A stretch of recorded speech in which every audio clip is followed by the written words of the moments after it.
అణగారిన వర్గాల వారు చదువుకోవాలని, బీసీలు, దళితులు, బలహీన వర్గాల ప్రజలు సామాజికంగా, ఆర్థికంగా ఎదగాలని ఆకాంక్షించిన మహోన్నత వ్యక్తి మహాత్మా జ్యోతిరావు పులే. రాజ్యసభ సభ్యులు ఆర్ కృష్ణయ్య, రామగుండం ఎమ్మెల్యే రాజ్ ఠాకూర్ వెల్లడి.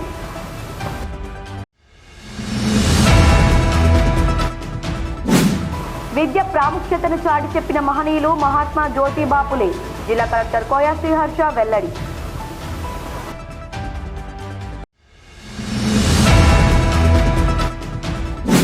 అణగారిన వర్గాల విద్యాభివృద్ధి కోసం కృషి చేసిన గొప్ప సంఘ సంస్కర్త మహాత్మా జ్యోతిబా పులే. రామగుండం మాజీ ఎమ్మెల్యే కోరుకంటి చందర్ వెల్లడి.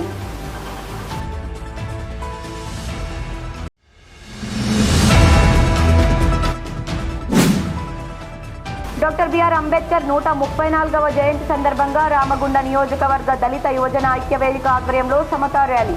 మాజీ ఎమ్మెల్యే కాశీపేట లింగయ్య, దళిత సంఘాల నాయకులు గుమ్మడి కుమారస్వామి వెల్లడి.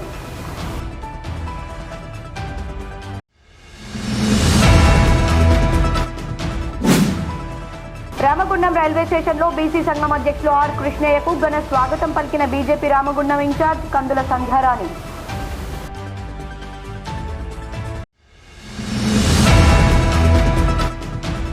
భారత రాజ్యాంగ పరిరక్షణ పేరుతో కాంగ్రెస్ పార్టీ అధిష్టానం పిలుపు మేరకు చేపడుతున్న పాదయాత్రను ఈ ప్రాంత దళిత నాయకులు, స్వచ్ఛంద యువజన సంఘాల నాయకులు విజయవంతం చేయాలి. కాంగ్రెస్ పార్టీ నాయకులు బొంతల రాజేష్, తిప్పారపు శ్రీనివాస్ పిలుపు.